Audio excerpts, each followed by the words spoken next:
Good morning to all समस्त भाई और भौणी मानू रजर हार्दिक अभिनंदन और शुभेच्छा। आउ एक नुआ वीडियो आसी सेंट्रल गवर्नमेंट तरफ गोटे बढ़िया जॉब गोटे सुवर्ण सुजोग आउ जॉबटी हूँ आपकाट तरफ आसी डेरी नक वीडियो फास्ट रु शेष पर्यंत देखिए समस्त अनुरोध। जोटी जी जार असुविधा है ताले वीडियो लास्ट रे कमेंट करेंगे कार कौन अच्छी बुझार डाउट कौन थी ताले पचारे मुझे कहि वीडियोटी आसी आपकाट तरफ भारतीय वायुसेना तरफ ए वीडियोटी गोटे पकाउे भारतीय वायुसेना तरफ गोटे विज्ञप्ति जारी होती। आपकाट हूँ कौन ना आपकाटर फुल फॉर्म हूँ एयरफोर्स कॉमन एडमिशन टेस्ट है। आपकाट हूँ एयरफोर्स कंडक्ट करता है से एग्जाम है।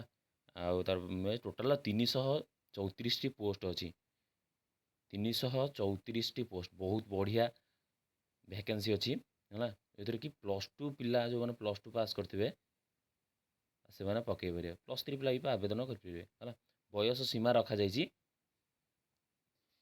20 ରୁ 24 वर्ष है। चलते देखा कौन सब रही डिटेल्स देखा है। डिटेल्स देखा पूर्व मोटिवेशनटा रही देखी दिखाँ माने तुम गोटे तुम ड्रीम देख डेडिकेशन रेस्पॉन्सिबिलिटी एजुकेशन एटीट्यूड और मोटिवेशन तार फास्ट लेटर रु गोटे यतक रही फास्ट लेटर रु तार हूँ गोटे वार्ड क्रिएट हो ड्रीम ड्रीम हूँ तुम स्वप्न है तुम जो आस कर सब डेडिकेशन केते दौच आ रेस्पॉन्सिबिलिटी केते तापी आउ एजुकेशन तापी पढ़ापढ़ी आ आटीट्यूड आ मोटिवेशन सब सेल्फ मोटिवेशन हो। ठीक अच्छे चलते पे देखिए वीडियो स्टार्ट करवा। विज्ञप्ति जारी कराई इंडियन एयरफोर्स तरफ है इंडियन एयरफोर्स तरफ भारतीय योजना जदि आप यार ऑफिशियल वेबसाइट विजिट करेंगे आप देखिपारे बर्तमान आवेदन स्टार्ट हो गला लिंक एक्टिव भी करागला से आपका 1 तारिख रु आप्लिकेसनटा स्टार्ट है 1 जून रु क्लोज हम 30 जून 2021 पर्यंत। ठीक अच्छे विभिन्न प्रकार टेक्निकल नॉन टेक्निकल ब्रांचेस बाहर है फ्लाइंग बाहर ये गोटे खुशी कथा हूँ एनसीसी स्पेशल एंट्री एनसीसी पिलांई भल सुजोग अच्छी एनसीसी पिलांई आउ जोटा कि metrological metrology metrology metrology metrology metrology कौन ना परिमाप विज्ञान है भी माने एथे अच्छी वैकेंसी अच्छी। ठीक अच्छे चलते देखा ए कौन अच्छी ना एयरफोर्स कॉमन एडमिशन टेस्ट एटा तार 2 माने आपकाट कौन ना आपकाट वर्ष को 2 थर माने तार सी तार वैकेंसी दिए 2 थर गोटे हूँ फेब्रुआरी दिए आउ गोटे हूँ दिए अगस्ट रे से एग्जाम कराए है। बर्तमान चलते देखा ए कौन अच्छी कौन कौन वैकेंसी अच्छी कौन अच्छी देखा आपकाट कौन ना आपकाट कौन सिलेक्शन प्रोसेस कौन ना आपकाट आग गोटे रिटन एग्जाम हम रिटन एग्जाम पर तार से तार माने तुमको रिटन एग्जाम क्वालिफाई कलापर तुमको सब से तार टेस्ट देव जो मेडिकल टेस्ट अच्छी मेडिकल टेस्ट पर फाइनल मेरिट टेस्ट अच्छी से सारापर से तुमको माने ब्रांचेस जॉइन देकी ट्रेनिंग देवे ट्रेनिंग दे सारापर तुमको जो विभाग में सिलेक्शन करेंगे। ठीक अच्छे चलो देखा ना आपकाट रोचे आपकाट हूँ कौन ना हूँ आपकाट देखो ब्रांचेस आ वैकेंसी आपकाट एंट्री कौन ना फ्लाइंग आउ ग्राउंड ड्यूटी टेक्निकल है से कौन बहुत मेल आउ फीमेल एथरे अप्लाई करेंगे। तो गत बाहर था गत गत मु काली जो वीडियो करी कि कोस्ट गार्ड से केवल मेल मान फिमेल मान नाला ए मेल फिमेल दिज आप्लाय करेंगे। ठीक अच्छे तो आउ गोटे कथा कहि कि बर्तमान एसएससी जीडी समस्त रेडी अच्छा मत मो के ସାଙ୍ଗ ପିଲା ପଚାରିଲାଣି ଏସ୍ ଜି ଡ଼ି କେବେ ଆସିବ କ'ଣ ନାହିଁ। ଏସ୍ ଜି ଡ଼ି ଯେଉଁଟାକି କହିବା ମାନେ ମାନେ ଗ୍ରୁପ୍ ଡି ପରେ ମାନେ ବହୁତ ଗ୍ରୁପ୍ ଡି ପରେ ଇଏ ଯେଉଁଟାକି ମାନେ ବହୁତ ଭ୍ୟାକେନ୍ସି ମାନେ ଆସୁଛି ଏଥିରେ ପାଖାପାଖି ପାଖାପାଖି 80,000 କି 80,000 80,000 ପୋଷ୍ଟ 80,000 ପୋଷ୍ଟ ସିଏ 2 ଦିନ ଭିତରେ ଆସିଯିବ ବୋଲି ମୋର ଆଶା ଅଛି। କାରଣ ମୁଁ ଗୋଟେ ସୋର୍ସରୁ ଜାଣିପାରିଲି କି 15 ଜୁନ୍ କି 16 ଜୁନ୍ ମାନେ ଏଇ ଜୁନ୍ରେ ଆସିବ, ତାପରେ ଜୁଲାଇରେ ଆବେଦନ ହେବ, ଅଗଷ୍ଟରେ ତା'ର ଏକ୍ଜାମ୍ ହେବ ବୋଲି ସେ ତା'ର ବିଜ୍ଞପ୍ତି କହିଛି। ଯେ ତା'ର ଆସିନି ନା ନୋଟିଫିକେସନ୍ଟା ଆସିନି, ଅଗଷ୍ଟରେ ହେବ ବୋଲି ଆମେ ଅଗଷ୍ଟକୁ ନେଇକି ତ ଏବେଠୁ ଆମର ପଢ଼ାପଢ଼ି ଆରମ୍ଭ କରିଦେବା। ଯେ କିଛି ପିଲା କହୁଥିଲେ ନା ଅଗଷ୍ଟରେ ଏକ୍ଜାମ୍ ହେବନି ଆଉ କୋଭିଡ଼ ଟାଇମ୍ ଆଉ ଏମିତି, କିନ୍ତୁ ଆମକୁ ସେଇ ଲକ୍ଷ୍ୟ ନେଇ ପଢ଼ିବାକୁ ହେବ। ସେ ତା'ର ଯେହେତୁ ତା'ର ଗୋଟେ ସିଡ୍ୟୁଲ୍ ଅଛି, ସେ ଅଗଷ୍ଟରେ ଏକ୍ଜାମ୍ ହେବ, ଅଗଷ୍ଟରେ ଏକ୍ଜାମ୍ ହେବ, ତୁମେ ଅଗଷ୍ଟକୁ ଲକ୍ଷ୍ୟ ନେଇକି ତୁମେ ପଢ଼ିବାକୁ ପଡ଼ିବ। ବୁଝିହେଉଛି? ଚାଲନ୍ତୁ ଦେଖିବା। ଆଉ ଗ୍ରୁପ୍ ଡି କ'ଣ ନା ଗ୍ରୁପ୍ ଡି ଏକ୍ଜାମ୍ଟା କେବେ ହେବ କ'ଣ ନା NTPCର ଆଉ ଏକ ଫେଜ୍ ଅଛି, ବାକି ଅଛି। NTPC ସିଏ ଜଲ୍ଦି ରେଲୱେ ଜଲ୍ଦି ତା'ର ଏକ୍ଜାମ୍ ଷ୍ଟାର୍ଟ କରିଦେବ। NTPCର 7th ଫେଜ୍ ବାକି ଅଛି। 7th ଫେଜ୍ ଏକ୍ଜାମ୍ ସରିଲା ପରେ ସେ ପାଖାପାଖି ଅଗଷ୍ଟ ଆଡ଼ିକି, ଅଗଷ୍ଟ କି ଜୁଲାଇ ଆଡ଼ିକି, ଅଗଷ୍ଟ ଧରି ନିଅନ୍ତୁ ଅଗଷ୍ଟ, ଆପଣ ଅଗଷ୍ଟ ଆଡ଼ିକି ସେ ତା'ର ଗ୍ରୁପ୍ ଡି ତା'ର ପୁଣି ସିଡ୍ୟୁଲ୍ ବାହାର କରିବ। ସିଡ୍ୟୁଲ୍ ବାହାର କରି ଆରମ୍ଭ କରିବ ଏକ୍ଜାମ୍। ତ ସେଥିପାଇଁ ତା'ର ପ୍ରିପାରେସନ୍ ଲାଗି ପଡ଼ନ୍ତୁ, ପ୍ରିପାରେସନ୍ ଜୋରଦାର କରିବା ଦରକାର। ଆପକାର୍ଟ କ'ଣ ଚାଲନ୍ତୁ ଦେଖିବା ଭ୍ୟାକେନ୍ସି କ'ଣ ନା ଆପକାର୍ଟ ଏଣ୍ଟ୍ରି ହେଉଛି। ଆପକାର୍ଟ ଏଣ୍ଟ୍ରି ହେଉଛି ଫ୍ଲାଇଂ ଗୋଟେ, ଗ୍ରାଉଣ୍ଡ ଟେକ୍ନିକାଲ୍ ଗୋଟେ ଗଲା, ଗ୍ରାଉଣ୍ଡ ଡ୍ୟୁଟି ଗୋଟେ, ନନ୍ ଟେକ୍ନିକାଲ୍ ଗଲା। ଭ୍ୟାକେନ୍ସି ରହିଛି ଏ ତା'ର କୋର୍ସ ଏଗୁଡ଼ା ସବୁ ତା'ର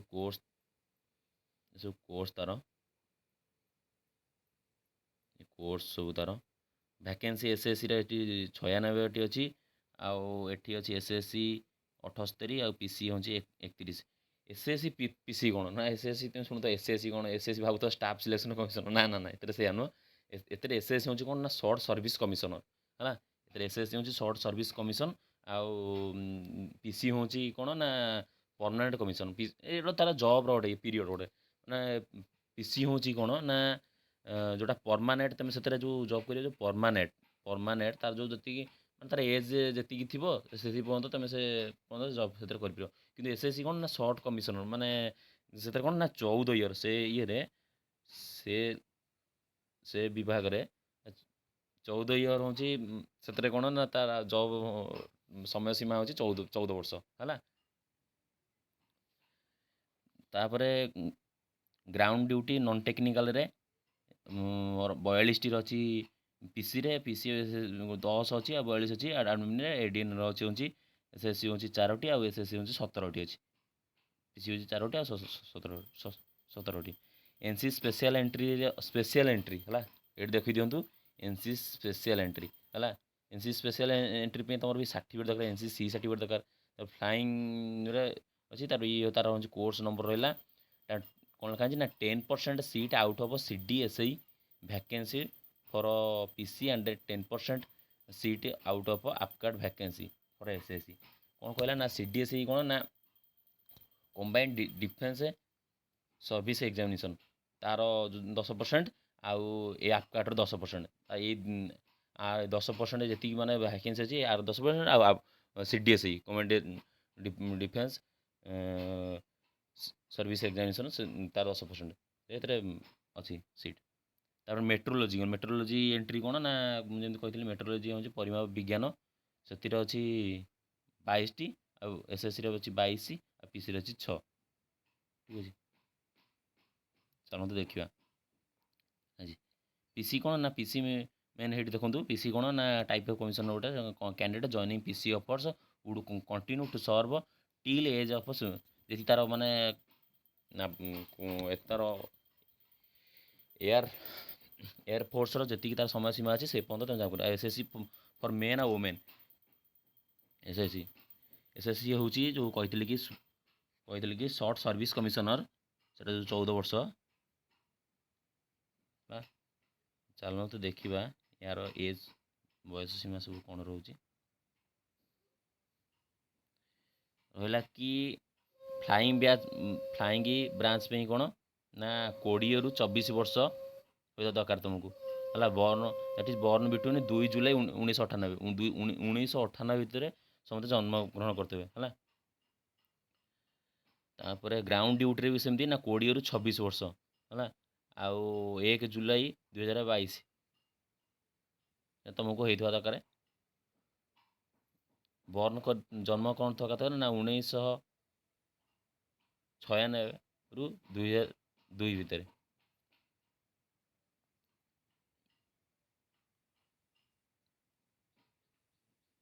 ଏହାର ଭଲ ସାଲେରୀ ମଧ୍ୟ ରହିଛି।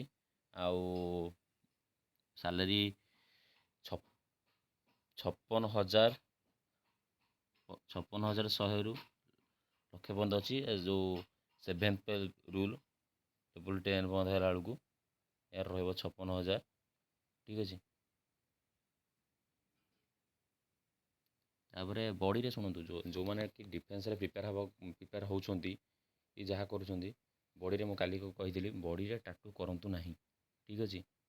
ଆଉ ଗୋଟେ କହୁଛି ସମସ୍ତଙ୍କୁ କି ସମସ୍ତେ ଯେଉଁ ଡକ୍ୟୁମେଣ୍ଟ ଭେରିଫିକେସନ୍ ବେଳେ ବହୁତ ସାଙ୍ଗ ମୋର କଟିଛନ୍ତି ଡକ୍ୟୁମେଣ୍ଟ ଭେରିଫିକେସନ୍ ସମସ୍ତଙ୍କର ଆଧାର ଡେଟ୍ ଅଫ୍ ବାର୍ଥ ମାନେ ତୁମର ଆଧାର ଭୋଟର ସବୁଥିରେ ତୁମ ନେମ୍ର ସ୍ପେଲିଂ ଆଉ ଡେଟ୍ ଅଫ୍ ବାର୍ଥ ସବୁ ଠିକ୍ କରିଦିଅନ୍ତୁ। ଯଦି ଭୁଲ ଅଛି କେବେ ବି ତାହେଲେ ତାକୁ ଠିକ୍ କରିଦିଅନ୍ତୁ, ଏବେଠୁ ଠିକ୍ କରିଦିଅନ୍ତୁ। ଠିକ୍ ଅଛି। ଚାଲ ଦେଖିବା। ଏଇ ଭାରତୀୟ ବାୟୁସେନା ଇଣ୍ଡିଆନ୍ ଏୟାରଫୋର୍ସ ତରଫରୁ ଆସିଯାଇଛି। ତାର ଏକ୍ଜାମ୍ଟା ବି ସେ କହିସାରିଲାଣି। ବର୍ତ୍ତମାନ ପାଇଁ ଆମର ତାର ଏକ୍ଜାମ୍ଟା ରହୁଛି 28 ତାରିଖ, 29 ତାରିଖ, 30 ତାରିଖ ହେଲା। ଅଗଷ୍ଟ 28, 29, 30 ତାରିଖରେ ଏକ୍ଜାମ୍ ହେବ ବୋଲି ସେ କହିସାରିଲାଣି। ସୋ ଆମକୁ ଏବେଠାରୁ ପଢ଼ାପଢ଼ିରେ ଲାଗିଯିବାର ଅଛି। ଠିକ୍ ଅଛି। ଏଥିରେ ବୋଥ ମାନେ ଇଣ୍ଡିଆନ୍ ମେନ୍ ଆଉ ଓମେନ୍ ମାନେ ଆପ୍ଲାଏ କରିପାରିବେ। ଏଥିରେ ଇଣ୍ଡିଆନ୍ ମେନ୍ ଆଉ ଓମେନ୍ ଆପ୍ଲାଏ କରିପାରିବେ। ଠିକ୍ ଅଛି।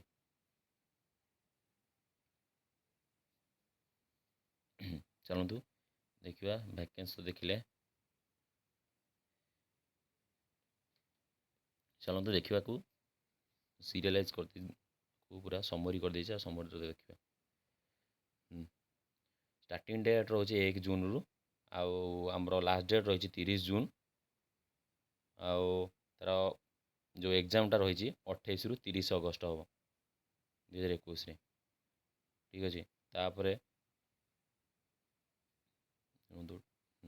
ତାପରେ ଇଣ୍ଡିଆନ୍ ଏୟାରଫୋର୍ସ କୋର୍ସଟା ତା'ର ରହୁଛି କ'ଣ ନା AFCAT entry air force common admission test. ଯେଉଁ ସେ ନମ୍ବର ଭ୍ୟାକେନ୍ସି ତା'ର ହେଉଛି 306ଟି। ଆଉ ସାଲାରୀ ରହିଛି ଆପଣଙ୍କର 56,100ରୁ 700 ପର୍ଯ୍ୟନ୍ତ ରହିଛି ଲେବୁଲ୍ 10 ଅନୁସାରେ ହେଲା। ଆଉ NCC ସ୍ପେଶାଲ୍ ଏଣ୍ଟ୍ରି 10% ଯେଉଁ ସିଟ୍ ମୁଁ କହିଥିଲି। ମେଟ୍ରୋଲୋଜିକାଲ୍ ଏଣ୍ଟ୍ରି 28ଟି। ଟୋଟାଲ୍ ଆମର 334 ଗୋଟି ପଦବୀ। ଚାଲନ୍ତୁ ଏଥିରେ ଡିଟେଲ୍ସରେ ଟିକେ ବୁଝିବା। ଆପକାଟ ଏଣ୍ଟ୍ରି ଫ୍ଲାଇଂ ଡିପାର୍ଟମେଣ୍ଟର ବ୍ରାଞ୍ଚରେ ରହୁଛି କ'ଣ ନା 96, SSCରେ 96। ଆଉ ଗ୍ରାଉଣ୍ଡ ଯେଉଁଟା ଟେକ୍ନିକାଲ୍ ରହୁଛି ସେଥିରେ ରହୁଛି PC ରହୁଛି 20ଟି, SSC ରହୁଛି 78ଟି। ତାପରେ ଏଥିରେ ରହୁଛି PC ରହୁଛି 8ଟି, SSC ରହୁଛି 31ଟି। ତାପରେ ଗ୍ରାଉଣ୍ଡ ଯେଉଁଟା ନନ୍ ଟେକ୍ନିକାଲ୍ ରହୁଛି ଆଡ଼ମିନ୍ ଆଉ ଏଡେନ୍ ରହୁଛି PC ରହୁଛି 10ଟି ଆଉ SSC ରହୁଛି 42ଟି। PC ରହୁଛି 4ଟି ଏଥିରେ SSC ରହୁଛି 17ଟି। NC ସ୍ପେଶିଆଲ୍ ଏଣ୍ଟ୍ରିରେ କ'ଣ ନା 10% ତ କହିଲି। ମେଟ୍ରୋଲୋଜିକାଲ୍ ସେମିତି ମେଟ୍ରୋଲୋଜିକାଲ୍ରେ 22ଟି ଆଉ 6ଟି 28ଟି।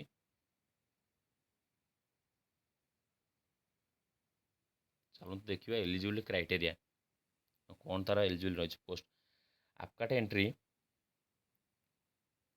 ଏଣ୍ଟ୍ରିରେ ଫ୍ଲାଇଂ ଡିପାର୍ଟମେଣ୍ଟରେ ଯେଉଁମାନେ ଯିବେ ତାଙ୍କର କ'ଣ ନା ମିନିମମ୍ କ'ଣ କରିଥିବେ ନା bachelor degree in any stream ହେଲା। ଫିଜିକ୍ସ ମାନେ ସାଇନ୍ସ ପିଲା ହିଁ ଆକୁ ଆପ୍ଲାଏ କରିପାରିବେ। ଠିକ୍ ଅଛି। ମାନେ ଫିଜିକ୍ସ ଆଉ ମ୍ୟାଥମେଟିକ୍ସ ଥିବା ଦରକାର। 10th +2 ଆଉ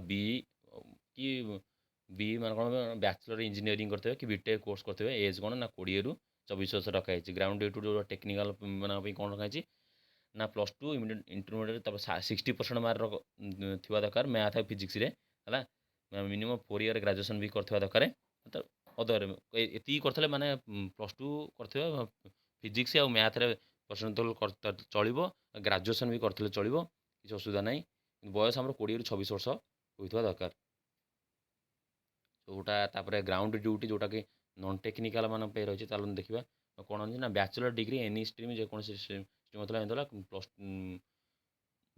60% मिनिमम मार्क दरकार आउ एजुकेशन लाइन जो रही कि M B M C M M S C 50% mark at least दरकार 20 ରୁ 26 वर्ष भी तापर N C C air wing senior division C certificate थोड़ा दरकार तुम एन सी जो मैंने एंट्री में 20 ରୁ 24 वर्ष होइथबार दरकार मेट्रोलोजिकल एंट्री कौन ना मेट्रोलोजिकल एंट्री जो मान जो परिमाप विज्ञान से पोस्ट पीजी करथवा दरकार any science stream mathematics IT statistics हो कि ज्योग्राफी हो कंप्यूटर एप्लिकेशन हो एनवायरमेंटल साइंस हो तार बयस सीमा 20 ରୁ 26 वर्ष रखाई है चलो देखिए तार आप्लिकेसन फी कौन रही आपकार्ड माना 250 टଙ୍କା 250 ଟଙ୍କା ତାର ଆପ୍ଲିକେସନ୍ ଫି ରଖାଯାଇଛି ଆଉ ଏନ୍ ସି ସି ଯେଉଁ special N C C special entry ତାଙ୍କ ପାଇଁ ଗୋଟେ ଖୁସି ଖବର କ'ଣ ନା ତାଙ୍କ ପାଇଁ ଫି ଧାର୍ଯ୍ୟ କରାଯାଏନି ମାନେ ବିନା ମୂଲ୍ୟରେ ଫ୍ରି ଅଫ୍ କଷ୍ଟ ଫ୍ରିରେ ଆପ୍ଲାଏ କରିବେ ଆଉ ମେଟ୍ରୋଲୋଜି ପରିମା ବିଜ୍ଞାନରେ ଫ୍ରିରେ ଆଉ ଯେଉଁଟା ଯେଉଁ ଆପଣ ଆପ୍ଲାଏ କରିଦେବେ ସେ 250 ଟଙ୍କା ଯେଉଁ ଆପ୍ଲାଏ କରିବେ ସେଇଟା ନନ୍ ରିଫଣ୍ଡେବୁଲ୍ ମାନେ ପଇସାଟା ଫେରିକି ଆସିବ ନାହିଁ ଠିକ୍ ଅଛି चलो देखिए तार एग्जाम भी तार से शेड्यूल एग्जाम शेड्यूलटा देखा है एग्जाम शेड्यूल कौन ना तांकर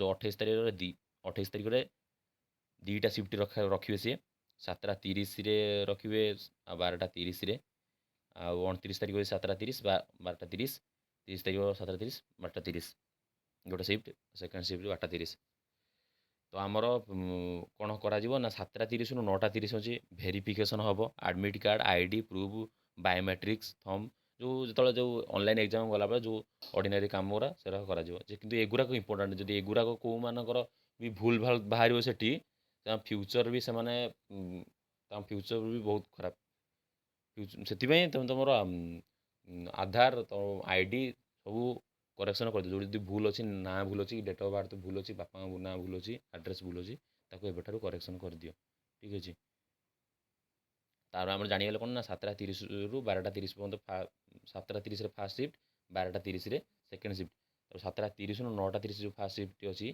से आमर भेरिफिकेसन हम सब डॉक्यूमेंट गुराक तापर 9:30 ରୁ 9:45 पर्यंत 15 मिनट आमको कहे कि से इंस्ट्रक्शन पढ़िया को कहे जो इंस्ट्रक्शन से पढ़िया पड़े आपकार्ड एग्जामटा सब स्टार्ट हम कौन ना 9:45 ରୁ 11:45 पर्यंत आपकार्ड एग्जामटा स्टार्ट हम तापर से ब्रेक हम तापर ब्रेक हम मु फास्ट सेटिंग कथा कहूँ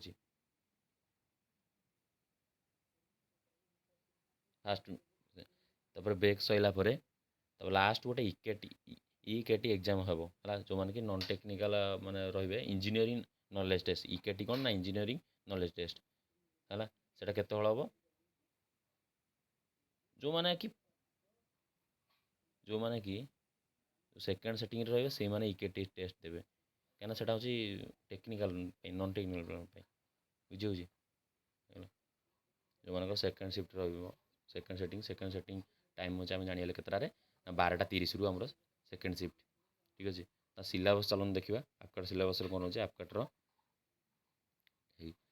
इ कार्ड पर कौन ना टेक्निकल ब्रांच सिलेबस रोचे general awareness verbal ability English verbal ability English numerical ability reasoning and military aptitude आउ इकेटी रोचे कौन ना मेकानिकल कंप्यूटर साइंस इलेक्ट्रोनिक्स है 2 घंटा समय सीमा रोचे आपकार्ड आउ इकेट रही 45 मिनट नंबर ऑफ क्वेश्चन हो 100 मैक्सिमम नंबर 300 गोटा को 3 मार्क गोटे ठीक कले 3 मार्क भूल कले भाई मार्क या हूँ 50टा क्वेश्चन और 150 मार्क 150 और 2टाक इकेटी ଇକେଟି ଆଉ